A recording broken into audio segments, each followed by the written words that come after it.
Hey guys, welcome back to in my channel. So कैसे हैं आप सब? I hope you all guys are well.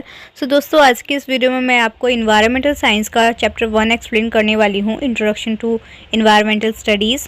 So video start करने से पहले मैं कहना चाहती हूँ, अगर आपने अभी तक मेरे चैनल को सब्सक्राइब नहीं किया है या आप मेरे चैनल पर नए हैं तो प्लीज़ चैनल को सबसे पहले सब्सक्राइब कर लें ताकि ऐसी हेल्पफुल वीडियोस आपको टाइम से मिलती रहें। नाउ स्टार्ट करते हैं। अगर हम सबसे पहले इसके सिलेबस की बात करें तो इस बुक में आपको टोटल 10 चैप्टर देखने को मिलेंगे, तो मैं आपको एक एक चैप्टर अच्छे से एक्सप्लेन करने वाली हूँ। तो आज के इस वीडियो में हम सबसे पहले चैप्टर 1 देखेंगे, इंट्रोडक्शन टू इन्वायरमेंटल स्टडीज़ को।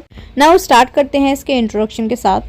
सो सबसे पहले अगर हम बात करें इन्वायरमेंट की, हमारा जो इन्वायरमेंट वर्ड है ये कहाँ से ड्राइव्ड हुआ है, तो ये हमारा फ्रेंच वर्ड है जो कि इन्वायरन से ड्राइव्ड हुआ है, जिसका लिटरल मीनिंग होता है सराउंडिंग्स। सराउंडिंग्स मतलब जो हमारे आसपास की चीज़ें हैं, मतलब इन्वायरमेंट के अंदर ट्रीज़ है, एयर है, या फिर हमारे आसपास जो कुछ भी है वो सारी चीज़ें हमारी इन्वायरमेंट के अंदर आती हैं।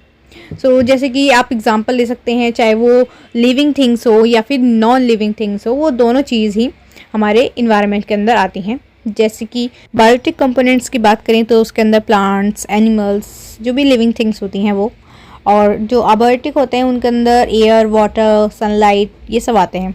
और यहाँ तक कि जो हमारा इन्वायरमेंटल प्रोटेक्शन एक्ट हुआ था 1986 के अंदर, उसके अंदर भी इन्वायरमेंट को डिफ़ाइन करा गया था एज अ कि इन्वायरमेंट के अंदर इंक्लूडेड हैं वाटर, एयर, लैंड एंड जो इंटर रिलेशनशिप्स होते हैं between human beings and air, water, land, और जो अदर लिविंग क्रिएचर्स होते हैं like plant, micro organisms and property.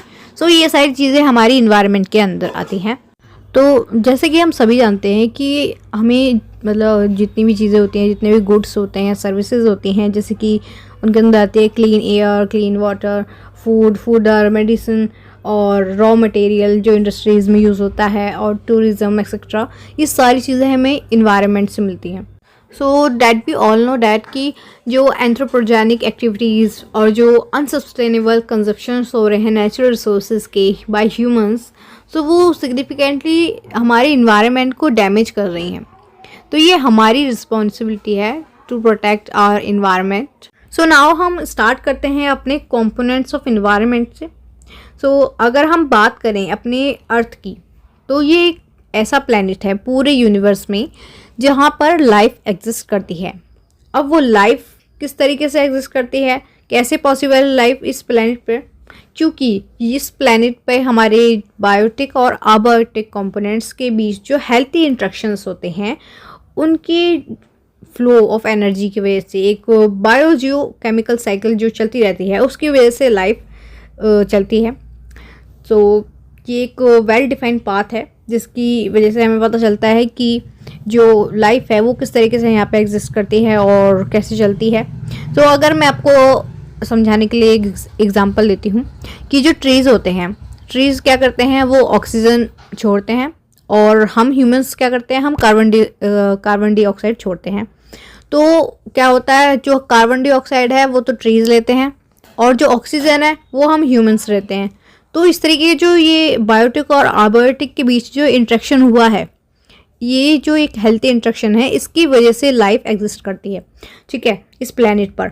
तो बेसिकली हमारी जो ये अर्थ है ये कैटेगराइज्ड है इनटू डिफरेंट स्पेयर्स, जो कि रिप्रेजेंट करते हैं सॉलिड को, लिक्विड को और गैसेस को। तो सॉलिड के अंदर हम बात करें तो उसके अंदर आती है रॉक, सॉइल, लिक्विड में वाटर, और गैसियस में एयर। सो बेसिकली ये जो 3 फेजेस हैं, ये ओवरलैपिंग जोन के अंदर 3 स्पेयर्स होते हैं जिनकी वजह से लाइफ एग्जिस्ट करती है। तो बाकी इन्हें बायोस्फीयर कहते हैं। बाकी हम आगे बढ़ते हैं लिथोस्फीयर को। सो लिथोस्फीयर की बात करें तो ये जो लिथोस है ये एक ग्रीक वर्ड है जिसका मतलब होता है रॉक। तो अगर हम अर्थ की स्ट्रक्चर की बात करें तो अर्थ का स्ट्रक्चर में सबसे पहले आता है हमारा आउटर क्रस्ट, मिडल मेंटल, और तीसरा है इनर कोर रीजन, ठीक है। सो बेसिकली हमारा जो ये लिथोस्फीयर है ये है हमारा outer most layer of the crust, जो कि रिप्रेजेंट करता है जो अर्थ का लैंड मास होता है उसे, जिसके अंदर आते हैं हमारे रॉक, सॉइल, सेडिमेंट्स, मिनरल्स। तो ये सारी चीज़ें हमारी लिथोस्फीयर के अंदर रिप्रेजेंट करी जाती हैं। अगर हम बात करें हमारे वेरियस जियोलॉजिकल स्ट्रक्चर्स और जो लैंडफॉर्म्स होते हैं, जैसे कि हाई माउंटेन्स और हमारे प्लेट्यूज, डीप वैलीज, सी बेड्स, तो ये सारी चीज़ें जो होती हैं ये लिथोस्फीयर को अनइवन बनाती है, मतलब लिथोस्फीयर का जो सरफेस है उससे अनइवन बनाते हैं, ठीक है। और जो हमारा माउंट एवरेस्ट है ये इसका हाईएस्ट पॉइंट है लिथोस्फीयर का। और जो हमारे जियोलॉजिकल प्रोसेस होते हैं जैसे weathering, erosion, volcanic eruptions and biogeochemical cycles, तो ये सारी चीज़ें हमारी लिथोस्फीयर के अंदर आती हैं। और जो अलग अलग जो टेरेस्ट्रियल इकोसिस्टम होते हैं जैसे कि फॉरेस्ट, ग्रासलैंड, डेजर्ट एक्सेट्रा, ये सारी चीज़ें हमें लिथोस्फीयर के अंदर मिलती हैं, ठीक है। सो नाउ हम नेक्स्ट स्फीयर की बात करते हैं अब। सो नेक्स्ट है हमारा हाइड्रोस्फीयर। सो बेसिकली हमारे हाइड्रोस्फीयर जो है ये एक ग्रीक वर्ड है। हाइड्रो का मतलब होता है वाटर, तो ये जो हमारा हाइड्रोस्फीयर है ये रिप्रेजेंट करेगा हमारे वाटर मास को, मतलब कि ये रिप्रेजेंट करता है वाटर मास को जो प्लेनेट के ऊपर है, हमारे अर्थ के ऊपर, ठीक है। तो ये 3 तरीके से, मतलब 3 फेजेस में रिप्रेजेंट करता है, एक सॉलिड फॉर्म में, एक लिक्विड फॉर्म में और दूसरा है गैशियस फॉर्म में। सॉलिड की बात करें तो उसके अंदर आता है आइस कवर, ग्लेशियर्स एक्सेट्रा, और लिक्विड की बात करें तो वाटर बॉडीज आती हैं। गैशियस की बात करें तो वाटर वेपर्स आते हैं। तो ये 3 फेजेस होती हैं जिनके अंदर हाइड्रोस्फीयर रिप्रेजेंट करता है वाटर मास को ऑन दी प्लैनेट, ओके। और अगर हम अपने हाइड्रोस्फीयर की बात करें कि ये कितना एरिया कवर करता है अर्थ पे, तो ये टोटल 3/4 एरिया कवर कर देता है, मतलब टोटल सरफेस एरिया कवर करता है अर्थ पे हाइड्रोस्फीयर, ठीक है। और हमारे जो ओशियंस और जो सीज हैं ये रिप्रेजेंट करते हैं मरीन इकोसिस्टम को, ठीक है, जिसके अंदर कंटेन्स 97% जो है टोटल वाटर, जिसके अंदर वेरी हाई कॉन्सेंट्रेशन में नमक होता है, सॉल्ट होता है, ओके, प्लेनेट पे। बाकी हम सब जानते हैं जो बाकी का रिमेनिंग 3% वाटर है, जो वाटर रिसोर्सेज हैं जिसमें फ्रेश वाटर रिप्रेजेंट होता है, जो कि ग्लेशियर्स की फॉर्म में है, रिवर्स की फॉर्म में है, लेक्स, पॉन्ड्स एक्सेट्रा। तो हम ये सब जानते हैं कि 3% जो पानी है वो फ्रेश वाटर के नाम से जाना जाता है, ठीक है।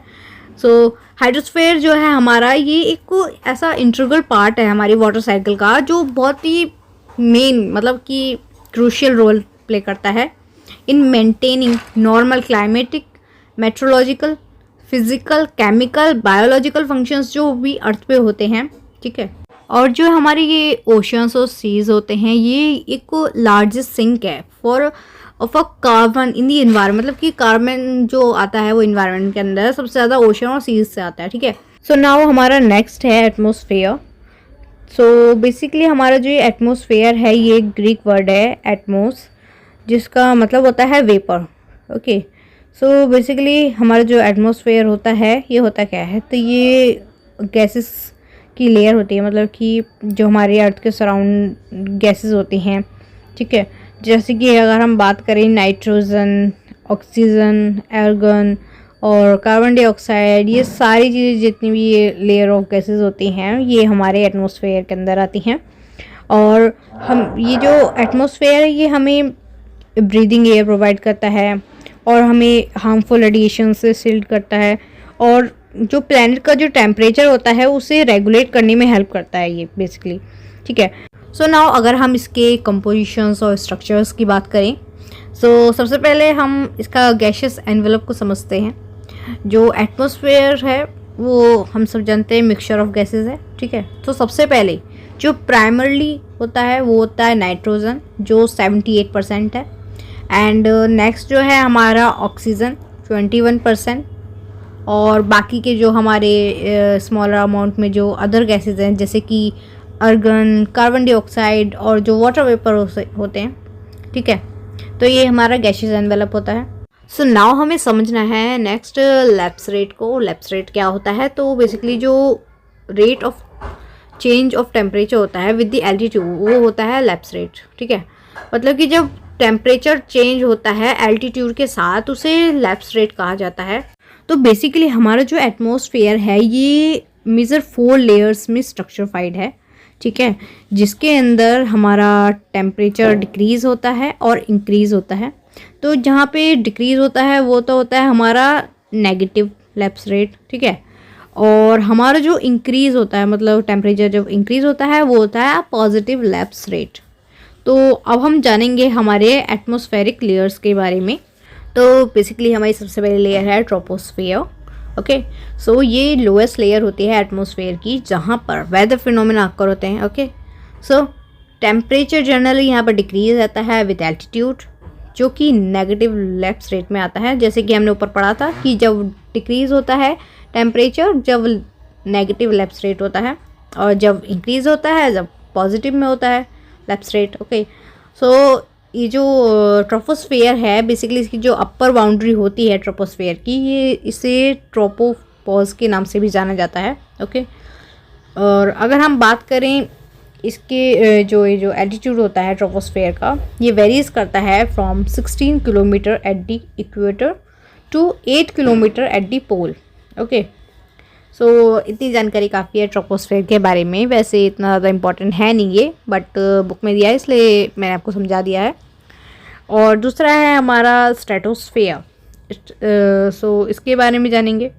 तो स्ट्रेटोस्फेयर बेसिकली जो होता है ये अबव होता है ट्रोपोस्फोर्स के, और जहाँ पर टेम्परेचर इंक्रीज़ होता है विथ एल्टीट्यूड, मतलब यहाँ पर पॉजिटिव लैप्स रेट होता है, क्योंकि यहाँ पे इंक्रीज़ हो रहा है जैसे कि मैंने बताया था। और जो ओजोन लेयर होती है जो कि ऑब्जर्व करती है हमारी हार्मफुल अल्ट्रा वायलेट रेडिएशन को, आपने सुना होगा यूवी रेडिएशन के बारे में, ठीक है, जो सबसे ज़्यादा हार्मफुल होती है। तो वो कहाँ लोकेट करती है? वो लोकेट करती है हमारी स्ट्रेटोस्फेयर के अंदर ही होती है, ठीक है, ओजोन लेयर। और जो हमारी स्ट्रेटोस्फेयर की अपर बाउंड्री होती है ना, वो उसे स्ट्रेटोस्फोर्स कहते हैं। नाउ नेक्स्ट लेयर देखते हैं हम अपनी। तो नाउ हमारा नेक्स्ट है मेसोस्फेयर। सो अगर हम इसकी बात करें तो इस लेयर के अंदर अगेन हमारा जो टेम्परेचर है वो डिक्रीज होना स्टार्ट हो जाता है, मतलब कि ये जो लेयर है इसके अंदर हमारा जो टेम्परेचर है वो डिक्रीज होता है, और यहाँ तक कि इसका जो टेम्परेचर डिक्रीज होते होते 96 सेल्सियस तक पहुँच जाता है। इसकी जो अपर बाउंड्री लेयर होती है, मतलब इसकी जो अपर बाउंड्री लेयर जिसे मेसोस्फेयर कहते हैं, वहाँ तक पहुँच जाता है। और यहाँ पर जो एयर की डेंसिटी होती है वो बहुत ही ज़्यादा लो होती है। बेसिकली यहाँ पर जो इम्पॉर्टेंट केमिकल स्पीशीज़ होती हैं जो इस रीजन में मिलती हैं, O2 एंड NO, ये ज़्यादा से ज़्यादा ऑब्जॉर्व नहीं कर पाती है सोलर रेडिएशंस को, मतलब ऑब्जॉर्व नहीं कर पाती हैं, ठीक है, जिसकी वजह से जो हमारी एम्बिएंट टेम्परेचर होता है इस रीजन में वो डिक्लाइन हो जाता है। नेक्स्ट है हमारा थर्मोस्फेयर। सो बेसिकली हमारे जो आइकॉनिक ऑक्सीजन एटम्स होते हैं और जो अदर आइकन्स होते हैं इस लेयर के अंदर, वो ऑब्जर्व करते हैं शॉर्ट वेव सोलर रेडिएशंस को, जो कि इंक्रीज करती है टेम्परेचर को इस लेयर के अंदर। मतलब ये जो लेयर होती है हमारी थर्मोस्फेयर लेयर, इसके अंदर टेम्परेचर इंक्रीज करते हैं, और रैपिडली ये हमें 96 सेल्सियस लोअर बाउंड्री से 1200 सेल्सियस अपर लेयर तक ले जाता है इसका टेम्परेचर को। ओके, तो ये होते हैं हमारे 4 लेयर्स, ठीक है, एटमॉस्फेयर के अंदर। तो आप यहाँ पर चार्ट देख सकते हैं, यहाँ पर सबके altitude, temperature variations, prominent chemical species और कैरेक्टरिस्टिक्स लिखे हुए हैं। ट्रोपोस्फेयर के अंदर वेदर अक्कर होते हैं, और स्ट्रेटोस्फेयर में ozone layer presence. Okay, mesosphere में meteors burn in this layer, ठीक है। तो यहाँ पर ये चार्ट दे रखा, आप देख सकते हैं। नाउ हम नेक्स्ट देखते हैं अपना बायोस्फीयर। सो ग्रीक वर्ड है ये, BIOS means life. So basically हम सब जानते हैं बायोस्फीयर क्या होता है। यहाँ पर बायोस्फीयर जिसके अंदर मतलब कि ये ग्लोबल सम होता है एक तरीके से इकोसिस्टम का, जिसकी वजह से लाइफ एग्जिस्ट करती है। लाइफ एग्जिस्ट किसकी वजह से करती है? हमारे जो बायोटिक और अबायोटिक कंपोनेंट्स के बीच जो एक हेल्थी इंट्रैक्शन होता है, एक इंटरकनेक्ट जो होता है, इंटरकनेक्टेडनेस जो होती है, उसकी वजह से ये लाइफ एग्जिस्ट करती है। ओके, जिसके अंदर हमारा एटमॉस्फेयर, लिथोस्फेयर, हाइड्रोस्फेयर, ये सब चीज़ों की ज़रूरत पड़ती है, ठीक है, जिसकी वजह से लाइफ है। सो वही चीज़ है इसके अंदर, मतलब कि अगर हम बायोटिक की बात करें तो ऑटोट्रॉप्स एंड हीटोट्रॉप्स हैं। अबायोटिक कंपोनेंट्स की बात करें तो air, water, sunlight, soil, rock etcetera. तो इन सारी चीज़ों की वजह से ही लाइफ एग्जिस्ट करती है, एंड बायोस्फीयर के अंदर ये सारी चीज़ें आती हैं। ओके, सो नाउ हम अपना नेक्स्ट पढ़ते हैं इन्वायरमेंटल एजुकेशन के बारे में। तो बेसिकली हमारा जो इन्वायरमेंटल एजुकेशन है, ये इसके लिए जो अवेयरनेस है वो कब से स्टार्ट हुई, ठीक है। तो अगर इसकी बात करें तो second half of the 20th century का टाइम था। उस टाइम पे ग्लोबल कंसर्न रेज हुआ लोगों के बीच इन्वायरमेंटल अवेयरनेस को लेकर, ठीक है। तो उस टाइम पे क्या हुआ कि रिकमेंड करा गया कि एक ऐसा सेपरेट कोर्स डिज़ाइन करा जाना चाहिए इन्वायरमेंटल एजुकेशन के लिए जो कि इस्टेब्लिश कर सके एक इंडिपेंडेंट मल्टी डिसिप्लिनरी डिसिप्लिन्स को, ठीक है, जिसे हम बेसिकली कॉमनली हम इन्वायरमेंटल साइंस और स्टडीज़ के नाम से जानते हैं, ठीक है।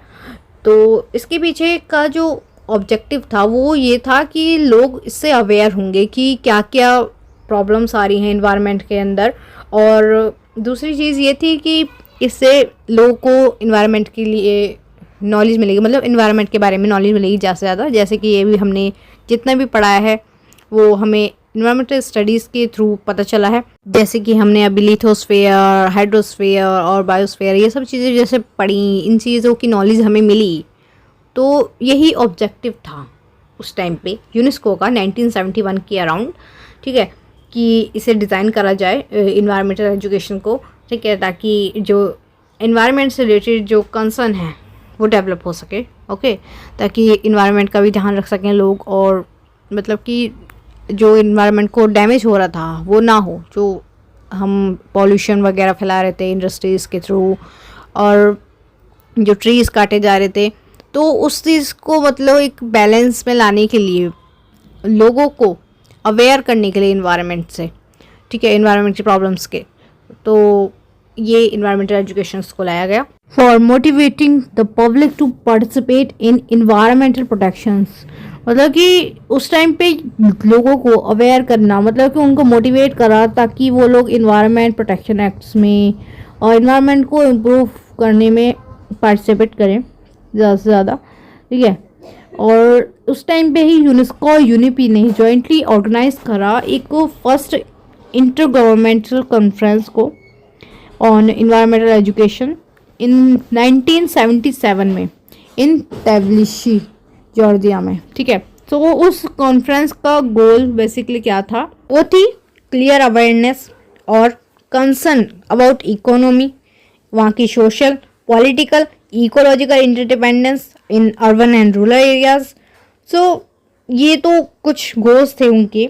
उसके साथ साथ एक और चीज़ थी कि ये ना मतलब एक अपॉर्चुनिटी थी उस टाइम पे, अगर इन्वायरमेंटल एजुकेशन को लाएंगे तो उसके कितने फ़ायदे हैं, लोगों को नॉलेज मिलेगी, वैल्यूज़ पता चलेंगी इन्वायरमेंट की, एटीट्यूड, कमिटमेंट, स्किल्स, ठीक है। तो उस टाइम पे इन स्किल्स की सबसे ज़्यादा ज़रूरत थी। जब लोग इन्वायरमेंट को जानेंगे, समझेंगे कि क्या है, किस तरीके से हम इन्वायरमेंट को प्रोटेक्ट कर सकते हैं, इम्प्रूवमेंट ला सकते हैं इसमें, तो तभी तो लोग उसमें मतलब पार्टिसिपेट करेंगे, तभी तो लोग प्रोटेक्ट कर पाएंगे इन्वायरमेंट को, तभी इम्प्रूवमेंट आएगी इन्वायरमेंट के अंदर।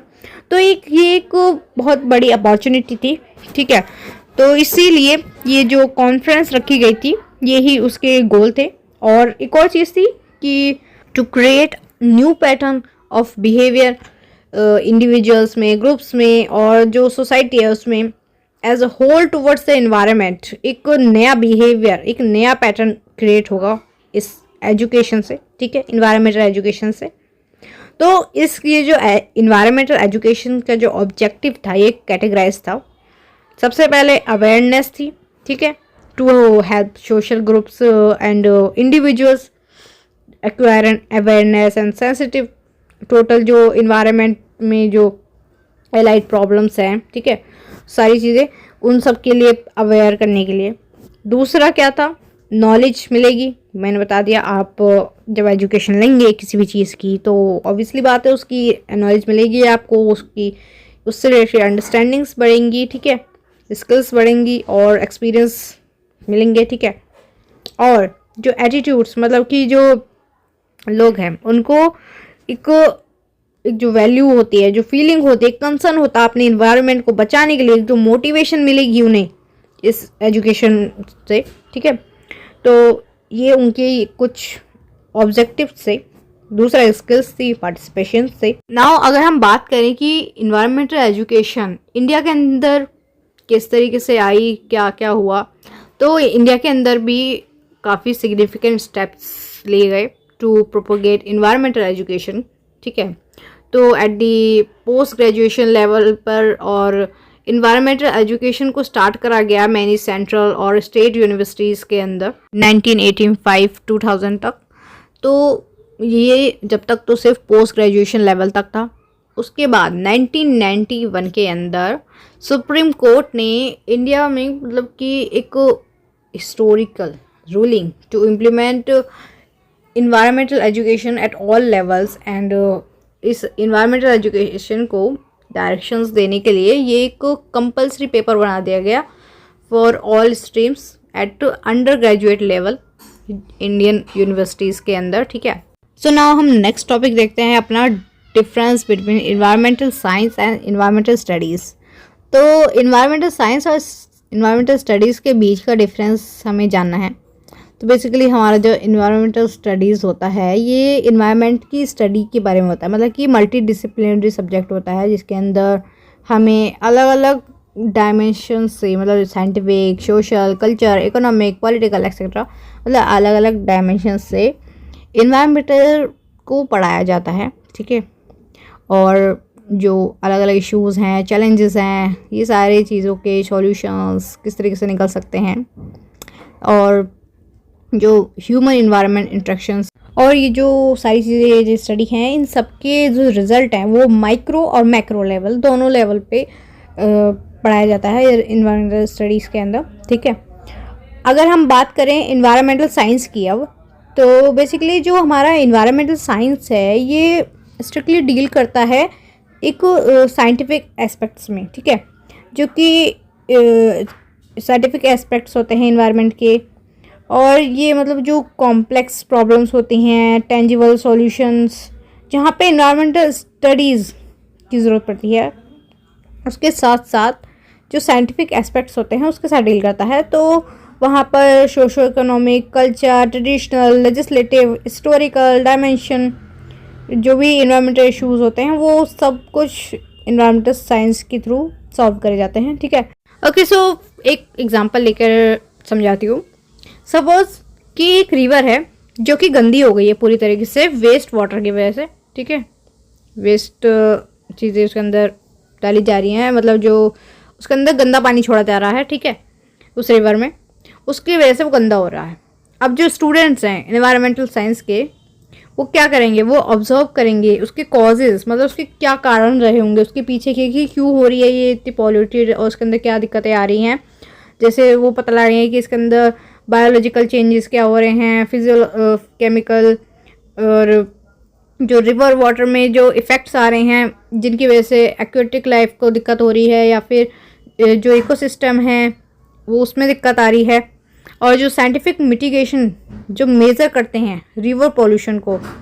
सो साइंटिफिक एस्पेक्ट्स और इन्वायरमेंटल स्टडीज़ इस तरीके से अलग अलग होते हैं। साइंटिफिक एस्पेक्ट्स को इन्वायरमेंटल स्टडीज़ के साथ अगर जो मिला के करा जाता है तब वो काम को और भी ज़्यादा आसान बना देती है, ठीक है। इसमें ये बताया गया है। ओके, सो अगर मैं सीधा सीधा बोलूँ इन्वायरमेंटल साइंस के बारे में, तो इन्वायरमेंटल साइंस का फोकस होता है साइंटिफिक स्टडी पर, कि नेचुरल जो सिस्टम है और जो टेक्नोलॉजी यूज़ करी जाती है साइंटिफिक वे में, मतलब जो साइंटिफिक टेक्नोलॉजी होते हैं, ठीक है, कि किस तरीके से हम प्रोटेक्ट कर सकते हैं एनवायरनमेंट को, इम्प्रूव कर सकते हैं, तो वो इन्वायरमेंटल साइंस के अंदर आते हैं, ठीक है। तो स्टडी की बात हमने देख ली है कि इन्वायरमेंटल स्टडीज़ के अंदर हमें इंटरडिसिप्लिनरी अप्रोच पढ़ाए जाते हैं और एग्जामिन करा जाता है ह्यूमन इन्वायरमेंट को, ठीक है, और वहाँ के जो इंटरेक्शंस होते हैं, कनेक्शंस होते हैं बिटवीन साइंस एंड पॉलिसी। तो ये होता है हमारा इन्वायरमेंटल साइंस और environmental studies. Okay, I hope आपको ये समझ आया होगा। नाउ नेक्स्ट टॉपिक हमारा है multi disciplinary nature of environmental studies. तो बेसिकली इसका मतलब क्या होता है? मल्टी डिसिप्लिनरी का मतलब होता है जो वेरियस सब्जेक्ट्स और डिसिप्लिन के साथ इंटरेक्ट करे, ठीक है। तो हमारा जो इन्वायरमेंटल स्टडी है ये ऑल एस्पेक्ट्स के साथ डील करता है, चाहे वो बायोटिक कंपोनेंट्स हों चाहे अबायोटिक कंपोनेंट्स हों इन्वायरमेंट के। ऑल्सो जो हमारे इन्वायरमेंट और जो इन्वायरमेंटल इश्यूज़ होते हैं वो कॉम्प्लेक्स नेचर के होते हैं, तो इसीलिए अलग अलग जो हमारे सब्जेक्ट्स होते हैं उनके लिए अलग अलग एक्सपर्ट्स की ज़रूरत पड़ती है, अलग अलग डिसिप्लिन्स की रिक्वायरमेंट होती है to understand different aspects of environment. तो हमें अलग अलग एक्सपर्टीज़ की ज़रूरत पड़ती है फ्रॉम डिफरेंट डिसिप्लिन्स, जो अलग अलग डिसिप्लिन से हों, क्योंकि बहुत अलग अलग डिफरेंट इश्यूज़ होते हैं, वेरियस इन्वायरमेंटल इश्यूज़ होते हैं, उनको रिजॉल्व करने के लिए। सो अगर हम इसे एक एग्जांपल से समझें तो सपोज़ करें कि एक डेवलपमेंट एक्टिविटी, चाहे वो डैम बनाना हो, माइनिंग हो या फिर हाईवे एक्सेट्रा, मतलब कोई भी डेवलपमेंट एक्टिविटी हो रही है। सो कोई भी प्रोजेक्ट स्टार्ट करने से पहले वहाँ पर EIA कराया जाता है, मतलब इन्वायरमेंटल इम्पैक्ट असेसमेंट, ये जानने के लिए कि वहाँ पर पॉसिबली डिग्रेडेशन इन्वायरमेंट की और जो पॉपुलेशन है वहाँ पे जो रह रही है उसको कोई दिक्कत ना हो, इस तरीके से वहाँ नया प्रोजेक्ट स्टार्ट करा जाए। मतलब कि वहाँ पे पहले इन्वायरमेंट को कोई चीज़ हार्म ना कर रही हो, ये सारी चीज़ों को ध्यान में रखते हुए। और काफ़ी सारी चीज़ें हैं जैसे कि हम नीचे जानेंगे कि क्या क्या चीज़ें हो सकती है, जिन्हें देखना सबसे ज़्यादा इम्पॉर्टेंट है कोई भी चीज़ डेवलपमेंट कोई एक्टिविटी करने से पहले। तो सबसे पहले हमारा लाइफ साइंस है जो जूलॉजी और बॉटनी को देखेगी। तो बेसिकली हमारी जो जूलॉजी होती है वो स्टडी ऑफ एनिमल होती है और जो बॉटनी होती है वो स्टडी ऑफ प्लांट्स होती है, इतना तो आप सबको पता होगा। सो यहाँ पर सबसे पहले देखा जाएगा कि उस रीजन में, मतलब वो जो जगह है वहाँ पर किस तरीके से वहाँ का जो सिस्टम है, बायोलॉजिकल डाइवर्सिटी, और वहाँ पे जो प्लांट्स एनिमल्स उन्हें कोई दिक्कत ना हो, मतलब कि सबकी प्रोटेक्शन को देखते हुए, सारी चीज़ देखते हुए वहाँ पे जो लाइफ एग्जिस्ट कर रही है प्लांट्स में, और वहाँ पे उनकी मतलब जो प्लांट्स और जो ट्रीज़ वगैरह हैं उनसे जो गुड्स और सर्विसेज मिल रही हैं स्पेसिफिक रीजन से, तो उन सारी चीज़ों को ध्यान में रखते हुए, मतलब सारी चीज़ों का मतलब पूरी एक रिपोर्ट बनाई जाती है, ठीक है। उसके बाद आगे का प्रोसेस करा जाता है कि वहाँ पर किसी को कोई दिक्कत ना हो। नेक्स्ट हमारा है अर्थ साइंस, जो जियोलॉजी, जियोग्राफी और जियोकेमिस्ट्री एक्सेट्रा को देखती है। तो अर्थ साइंस जो होती है वो डिटेल में स्टडी करती है अबाउट वहाँ की जो जियोलॉजिकल और जियोग्राफिकल ट्रेंड्स हैं, और वहाँ की जो सॉइल रॉक प्रोफाइल है वहाँ पे, मतलब कि कैसे है वहाँ पे पहाड़ पत्थर कैसे, मतलब वहाँ की जो पूरा स्ट्रक्चर है जियोलॉजिकली वो देखती है। वहाँ की टेक्टोनिक सिस्मिक एक्टिविटीज़ उस रीजन में जो है एक्सेट्रा वो सारी चीज़ें अर्थ साइंस देखती है। दूसरा है हमारा केमिकल साइंस। तो ये हमें किस चीज़ में हेल्प करती है, ये हमें हेल्प करती है वेरियस केमिकल प्रोसेस को समझने के लिए, और वहाँ पे जो रिएक्शंस होंगे डिफरेंट मैट्रिसेस के अंदर, इन्वायरमेंट के अंदर, ठीक है, उस चीज़ को समझने में हेल्प करती है केमिकल साइंस। और ये एक और चीज़ में हेल्प करती है कि ये समझाने के लिए कि जो इफ़ेक्ट होंगे वहाँ पे पॉल्यूशन जो होगा एयर में, वाटर में, सॉइल में, सो वो सारी चीज़ें ये केमिकल साइंस की हेल्प से पता चलती है, ठीक है।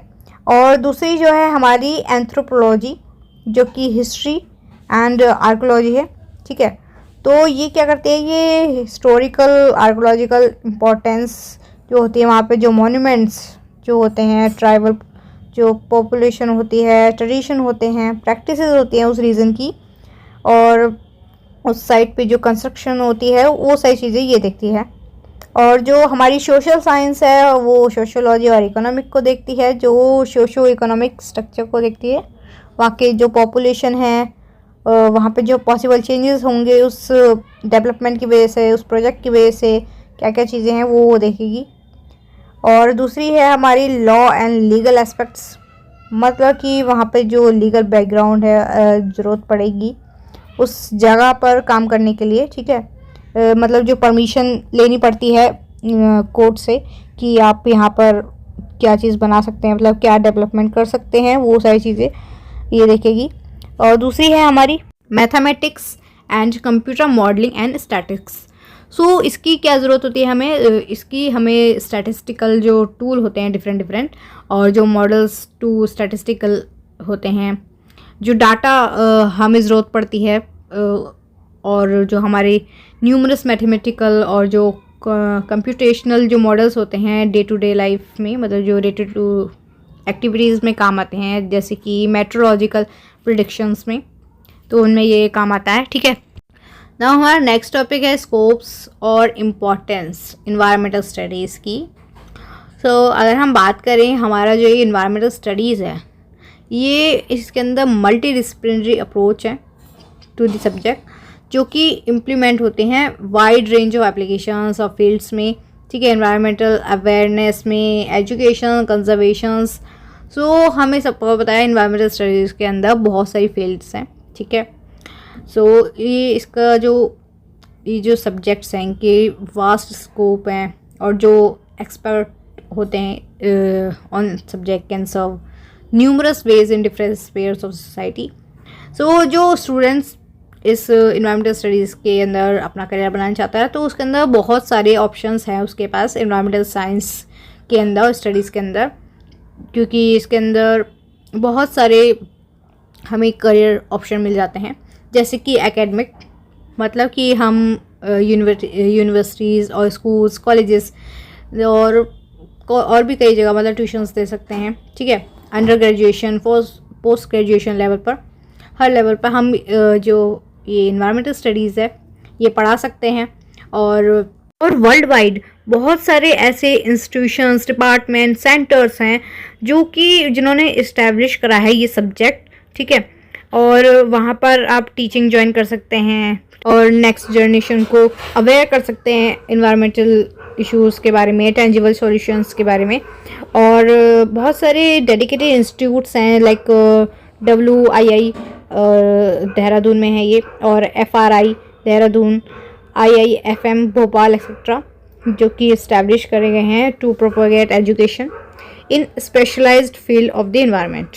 और रिसर्च और डेवलपमेंट वाली फील्ड में आप ज्वाइन कर सकते हैं, जहाँ पर रिसर्च करी जाती है, पोस्ट डॉक्टरल वर्क करते हैं, जो कि वर्ल्ड वाइड अभी ये चल रहे हैं। ठीक है, मतलब इकोलॉजिकल मैकेनिज्म को समझने के लिए, and get cost effective and cutting edges जो टेक्नोलॉजी हैं to mitigate environmental issues and challenges. और इंडस्ट्रीज़ हैं, ठीक है, और ministries and agencies and non governmental organisations हैं, ग्रीन जर्नलिज्म है, environmental legislation and green advocacy है। ये इतने सारे स्कोप्स हैं हमारे इन्वायरमेंटल स्टडीज़ के अंदर, जिनके अंदर हम अपना करियर बना सकते हैं। नाउ नेक्स्ट टॉपिक है हमारा इम्पोर्टेंस लैंडमार्क्स इन इन्वायरमेंटलिज्म। इसके अंदर हमें कुछ इंपॉर्टेंट लैंडमार्क्स के बारे में जानना है। सबसे पहले हम ये जान लेते हैं जो वेस्टर्न वर्ल्ड है उसके अंदर कब इन्वायरमेंट को लेकर अवेयरनेस रेज हुई। ठीक है, कंसर्न कैसे रेज हुआ। सबसे पहले जो कंसर्न रेज हुआ था इन्वायरमेंटल डिग्रेडेशन को लेकर, वो एक बुक के पब्लिश होने के बाद हुआ था। मतलब कि एक बुक थी साइलेंट स्प्रिंग, जो कि रेचल कार्सन ने लिखी थी 1962 के अंदर। ठीक है, ये जो बुक थी ना, ये इसी इशू के ऊपर थी, मतलब कि इसी इशू को रेज कर रही थी कि जो एक्सेसिव यूज़ है केमिकल फर्टिलाइजर्स और जो पेस्टिसाइड्स हो रही थी यूएस के अंदर, और जो उनकी वजह से जो इम्पैक्ट हो रहे थे डिफरेंट बायोटिक और अबायोटिक कंपोनेंट्स इन्वायरमेंट के अंदर। ठीक है, ये चीज़ उस बुक के अंदर थी। देन उसके बाद 1970 के अंदर एक और बुक पब्लिश हुई, limit to growth by club of Rome, global attention को अट्रैक्ट करने के लिए। देन उसके बाद हमारी 2 फरवरी 1971 के अंदर रामसर कन्वर्सेशन एग्जिस्टेंस में आई, जिसका एम था कंजर्व वेटलैंड ग्लोबली। ओके, इसीलिए ये जो 2 फरवरी को वर्ल्ड वेटलैंड डे मनाया जाता है। ठीक है, उसके बाद हमारा 1972 के अंदर यूनाइटेड नेशन कॉन्फ्रेंस हुई ऑन ह्यूमन इन्वायरमेंट। ये जो ऑर्गेनाइज करी गई थी स्टॉकहोल्म में कराई गई थी, और बिटवीन 5 जून से 16 जून तक ये चली थी, और इसके अंदर इंडिया भी प्रेजेंटेड थी। और इसका जो व्यू था वो था इन्वायरमेंटल डिग्रेडेशन। ठीक है, इसके ये जो कॉन्फ्रेंस थी, इसकी रिमेम्बरेंस में, इसकी याद में 5 जून को वर्ल्ड इन्वायरमेंट डे मनाया जाता है। देन उसके बाद 1973 के अंदर इंडिया ने एक प्रोजेक्ट स्टार्ट करा, टाइगर प्रोजेक्ट, जिसका एम था नेशनल एनिमल को प्रोटेक्ट करना, मतलब कि जो इंडिया का नेशनल एनिमल है टाइगर, उसको सेव करना। ठीक है, उसके बीच में ही हमारे इंडिया में और जो वर्ल्ड विटनेस है वर्ड्स इंडस्ट्रियल डिजास्टर्स रहे हैं, जैसे कि भोपाल गैस ट्रेजेडी, ठीक है, जो कि 2 या 3 दिसंबर 1984 में हुई थी। देन 26 अप्रैल 1986 के अंदर हमारा जो चर्नोबिल न्यूक्लियर डिज़ास्टर है ये हुआ था। तो ये सारे लैंडमार्क्स हुए थे, ठीक है, जिनकी वजह से which taught many lessons to the globe. और जैसे कि 1985 के अंदर वियना कन्वेंशन हुआ था, और जो मॉन्ट्रियल प्रोटोकॉल हुआ था 16 सितंबर 1987 के अंदर, for protect the ozone layer from getting depleted by ozone depleting substance ODS। Then 1987 के अंदर सस्टेनेबल डेवलपमेंट का कॉन्सेप्ट इंट्रोड्यूस कराया गया बाय ब्रुटलैंड कमीशन रिपोर्ट, जो था आर कॉमन फ्यूचर। ठीक है, उसके बाद हमारा intergovernmental panel on climate change IPCCS existence में आया 1989 के अंदर, to formulate the framework to combat global warming climate change. ठीक है, उसके बाद एजेंडा 21 को अडॉप्ट करा गया at the earth summit in Rio de जर्नियो 1992 के अंदर। ठीक है, सो ये सारे लैंडमार्क्स रहे हैं एनवायरमेंटल स्टडीज़ के अंदर। ठीक है, सो अगर आपको बाकी के भी पढ़ने तो आप पढ़ सकते हैं, इसको रोक के। वैसे जितने इंपॉर्टेंट थे वो सब मैंने आपको पढ़ाई दिया है, समझा दिया है। आगे देखते हैं हम हमारा नेक्स्ट टॉपिक। सो नाउ हमारा लास्ट टॉपिक है concept of sustainability and sustainable development. Okay, so अगर हम बात करें हमारा जो ग्लोबल परसेप्शन है that environmental conservation and economic development, तो ये दोनों चीज़ को बैलेंस करना थोड़ा मुश्किल था। तो उस चीज़ को मतलब बैलेंस करने के लिए कि हमारी इकोनॉमिक डेवलपमेंट भी हो और इन्वायरमेंट को भी ज़्यादा हार्म ना हो, दोनों चीज़ को बैलेंस करने के लिए एक बीच का रास्ता निकाला गया यूनाइटेड नेशन की तरफ से। ठीक है, 1980s के टाइम पे एक ग्लोबल कॉन्फ्रेंस में। ठीक है, तो उससे पहले जो हमारा यूनाइटेड नेशन है उसने इस्टेब्लिश करा world commission on environment and development, मतलब WCED। ओके, जियो हेरलेम बटलिन जो कि प्राइम मिनिस्टर थे नॉर्वे के दिसंबर 1983 की, वो उनकी चेयरमैनशिप के अंडर ये इस्टेब्लिश करा गया। ठीक है, जो हमारा ये WCED है, और इसे कॉमनली ब्रुटलैंड कमीशन के नाम से भी जाना जाता है। ठीक है, इसका जो टास्क था इस कमीशन का was to formulate a global agenda for change. ये जो ब्रुटल कमीशन है 1987 के अंदर इन्होंने एक इन टाइटल देकर एक रिपोर्ट सबमिट करी, जिस इन टाइटल क्या था, वो था our common future. Okay, so report में क्या सबमिट करा इन्होंने, एक कॉन्सेप्ट दिया सस्टेनेबल डेवलपमेंट का वर्ल्ड को। ठीक है, तो उस जो रिपोर्ट थी उस रिपोर्ट के अकॉर्डिंग ये डिफाइन करा गया कि सस्टेनेबल डेवलपमेंट ये जो है ये डेवलपमेंट को, मतलब कि डेवलपमेंट इकोनॉमिक भी करवाएगी और इन्वायरमेंट भी, मतलब कि दोनों को बीच में मतलब बैलेंस करके चलने का एक रास्ता बताया। ठीक है, without compromising the ability of future generation to meet their own needs. ठीक है, मतलब कि जो आने वाली जनरेशन है उन्हें भी कोई दिक्कत नहीं होगी, उनकी जो बेसिक नीड्स हैं उसमें भी उनको कॉम्प्रोमाइज़ नहीं करना पड़ेगा। ठीक है, और जो हमारे इन्वायरमेंट में डेवलपमेंट होनी चाहिए वो भी होगी और इकोनॉमिक में भी डेवलपमेंट होगी। तो ये सस्टेनेबल, ये बीच का रास्ता निकाला गया। सो नाउ हम सस्टेनेबिलिटी का मतलब जानते हैं, वो क्या होता है ये जान लेते हैं। तो सस्टेनेबिलिटी का ये जो वर्ड है ये एक लैटिन वर्ड है। ठीक है, सस्टेन मतलब होल्ड अप करना। तो ये जो एक आइडिया था सस्टेनेबिलिटी का, ठीक है, तो ये एक लॉन्ग टर्म आइडिया था जिसका जो मतलब था वो था पूरे वर्ल्ड को सस्टेनेबल बनाना। ठीक है, तो हाउएवर जो ये सस्टेनेबल डेवलपमेंट है ये रेफर करती है to pathway by which the goal of sustainability and sustainable world can be achieved, मतलब जो ये सस्टेनेबिलिटी और सस्टेनेबल वर्ल्ड बनाने का जो गोल है ये अचीव कर पाएँ। Okay, sustainable development goals SDGs। Okay, so ये जो था ये 17 गोल्स थे जिन्हें सेट करा गया था as the 2030 agenda for sustainable development. तो इसको अडॉप्ट करा गया था यूनाइटेड नेशन के यूनाइटेड नेशन स्टेट के मेंबर्स के द्वारा 2015 में, ठीक है, जो कि as a blueprint for peace and prosperity, लोगों की सुख और शांति के लिए, मतलब जो प्लैनेट पर जो सुख शांति बनी रहे उसके लिए करा गया था, ठीक है। Now and into the future, मतलब कि अभी और फ्यूचर के लिए ये जो सस्टेनेबल डेवलपमेंट है ये सबको, मतलब जो भी डेवलपिंग कंट्रीज़ थी या डेवलप्ड कंट्रीज़ थी, सबको ये गोल दिया गया है, इसको अचीव करना है, ठीक है। एक ग्लोबल गोल बन गया ये हमारा सस्टेनेबल डेवलपमेंट का। ओके, तो जो ये society, environment and economic, collectively ये तीनों जो पिलर्स हैं, ये इन सब के अंदर सस्टेनेबिलिटी डेवलपमेंट लानी थी, मतलब सस्टेनेबल डेवलपमेंट लानी थी। तो सबसे पहला जो हमारा है इन्वायरमेंटल सस्टेनेबिलिटी, इसका मतलब है कि we should assume environmental goods and services in a sustainable manner, मतलब जो इन्वायरमेंट की जो ये, मतलब इन्वायरमेंट से जो हमें गुड्स और सर्विसेज मिलती हैं, ठीक है, जो भी सामान, जो भी वस्तुएं हमें मिलती हैं, उन सबको हम सस्टेनेबल मैनर में यूज़ करें, ठीक है। मतलब कि हाँ, अगर हम बात करें, महात्मा गांधी जो हैं उन्होंने कहा था कि earth provide enough to satisfy every man's needs but not everyone's greed. इसका मतलब है कि अर्थ हमें इतना तो देती है कि सब जो लोग हैं, हर एक इंसान सेटिस्फाई हो सके, मतलब उसकी जो ज़रूरत है, बेसिक नीड्स है, वो कंप्लीट हो सकें।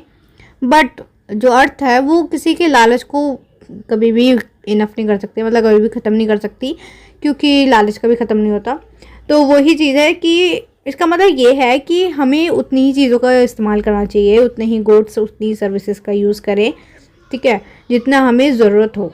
हम ज़रूरत से ज़्यादा चीज़ों को लें, उसके बाद उसे वेस्ट करें, तो वो सही नहीं है। सस्टेनेबल डेवलपमेंट के अंदर यही चीज़ है, ठीक है, कि आपको जितनी ज़रूरत है आप उतना यूज़ करो, एक्स्ट्रा वेस्ट मत करो। ओके, सो हमारे जो नेचुरल रिसोर्सेज का जो ओवर एक्सप्लॉयटेशन है, वो हमारे, मतलब ओवर एक्सप्लॉयटेशन का जो प्रेजेंट रेट है वो रिप्लेसमेंट के रेट से बहुत ज़्यादा है, जिसकी वजह से इन्वायरमेंटल डिग्रेडेशन हो रहा है, ठीक है, और उसका रेट बहुत ज़्यादा बढ़ रहा है। मतलब जो हमारा इन्वायरमेंटल डिग्रेडेशन है वो सबसे ज़्यादा हो रहा है, ठीक है। हमारे जो इन्वायरमेंट है उसको बहुत ज़्यादा डैमेज हो रहा है, इसलिए नेचुरल रिसोर्सेज को हमें सस्टेनेबली यूज़ करना चाहिए, ठीक है, ताकि हमारा जो इन्वायरमेंट है वो सेव रहे और उससे ज़्यादा हार्म ना हो, ठीक है।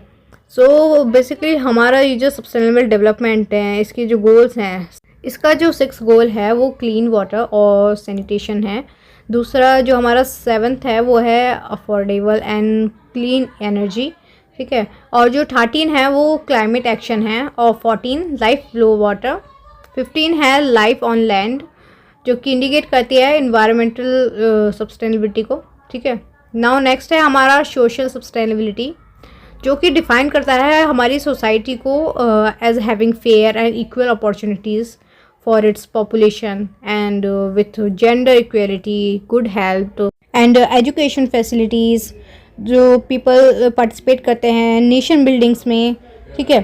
सो हमारे जो सस्टेनेबल डेवलपमेंट का गोल है 3, वो है good health and well beginning, और जो 4th है वो है क्वालिटी एजुकेशन, 5th है जेंडर इक्वालिटी, 7th है अफोर्डेबल एंड क्लीन एनर्जी, 16 है peace, justice and strong institutions, and 17 है पार्टनरशिप फॉर द गोल्स, जो कि इंडिकेट करते हैं सोशल सस्टेनेबिलिटी को। ओके, सो ये हो गए हमारे इन्वायरमेंट और सोशल सस्टेनेबिलिटी। तीसरा हमारा जो पिलर है इकोनॉमिक सस्टेनेबिलिटी हो, तो हमारा जो इकोनॉमिक सस्टेनेबिलिटी है, इसका मतलब है इक्विटेबल डिस्ट्रीब्यूशन ऑफ रिसोर्सेज, मतलब कि इक्वली सबके पास डिस्ट्रीब्यूट हो रिसोर्सेज, ठीक है। No one should be deprived of basic needs of, मतलब to sustain a healthy life, मतलब कि किसी को भी ऐसा ना हो कि किसी की बेसिक नीड्स पूरी ना हो, मतलब सबकी इक्वली बेसिक नीड्स तो पूरी होनी ही चाहिए, ठीक है, फॉर अ हेल्थी लाइफ। मतलब कि ये बेनिफिट्स अर्न करना, मतलब सबका हक है, रिसोर्सेज को बेच कर आप अर्न कर रहे हो, ठीक है, वो ठीक है, but not at the cost of irreversible loss to the environment, मतलब कि एनवायरनमेंट को आप हार्म करके, डैमेज करके कमा रहे हो, वो नहीं चलेगा, ठीक है। मतलब इस तरीके से करो कि इन्वायरमेंट को भी हार्म ना हो, ठीक है। और हमारे जो सस्टेनेबल गोल्स हैं उसमें से सबसे पहला है नो पॉवर्टी, दूसरा है ज़ीरो हंगर, और 7th है affordable and clean energy, 8th है decent work and economic growth, ठीक है, मतलब इकोनॉमिक ग्रोथ भी होनी चाहिए। और 9th है हमारा इंडस्ट्री, इनोवेशन, इंफ्रास्ट्रक्चर, और हमारा 10th है रिड्यूस्ड इनक्वालिटीज़, 11th है हमारा सस्टेनेबल सिटीज़ एंड कम्युनिटीज़, और 12th है हमारा रिस्पॉन्सिबल कंजप्शंस एंड प्रोडक्शंस, जो कि इंडिकेट करती हैं हमारी इकोनॉमिक सस्टेनेबिलिटी को, ठीक है। तो ये हमारे 3 पिलर्स थे जो कि एक दूसरे के साथ इंटरसेक्ट करते हैं, ठीक है। फॉर एक सस्टेनेबिलिटी जो है वो इन तीनों के अंदर होनी बहुत ज़रूरी है, ठीक है, फॉर सेव इन्वायरमेंट एंड हमारा इकोनॉमिक डेवलपमेंट भी होती रहे और हमारा जो इन्वायरमेंट है वो भी सेव रहे। तो ये हमारे कुछ पॉइंट्स हैं, मतलब कि सोशल और इकोनॉमिक सस्टेनेबिलिटी मिलकर इक्विटेबल बनेंगी, सोशल और इन्वायरमेंटल सस्टेनेबिलिटी मिलकर बेरेबल बनेंगी, ठीक है, और इकोनॉमिक और सस्टेनेबिलिटी मतलब इकोनॉमिक और इन्वायरमेंटल सस्टेनेबिलिटी मिलकर बेएबल, और social, economical, environmental sustainability is equal to sustainable development. Okay, so इसी के साथ हमारा ये चैप्टर 1 कंप्लीट होता है। आई होप आपको इसके अंदर जितने भी कॉन्सेप्ट थे सब क्लियर हो गए हों। अगर आपको कोई भी डाउट हो तो आप कमेंट सेक्शन में मुझे बता सकते हैं, मैं आपका डाउट क्लियर कर दूंगी। ओके, और प्लीज़ अगर वीडियो पसंद आई तो प्लीज़ एक लाइक ज़रूर कर देना, आपकी एक लाइक से मुझे बहुत मोटिवेशन मिलती है। सो प्लीज़ सपोर्ट कीजिए एंड ज़्यादा से ज़्यादा इस वीडियो को शेयर करिए अपने फ्रेंड्स के साथ ताकि उनकी भी हेल्प हो सके।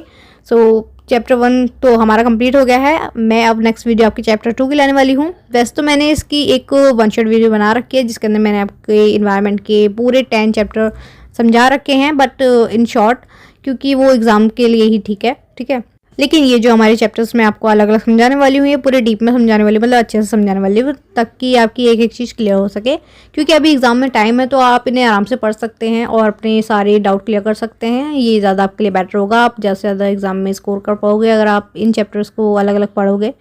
इसलिए ऐसी आपकी बहन आपके लिए अच्छी अच्छी वीडियोज़ लाती रहेगी, तो प्लीज़ सपोर्ट आप भी करिए। एंड सबसे इम्पॉर्टेंट चीज़, चैनल को सब्सक्राइब करना मत भूलना एंड बेल आइकन भी प्रेस कर देना ताकि वीडियो जब भी आए तो आपके पास नोटिफिकेशन आ जाए। So thank you so much, मिलते हैं नेक्स्ट वीडियो में, बाय बाय।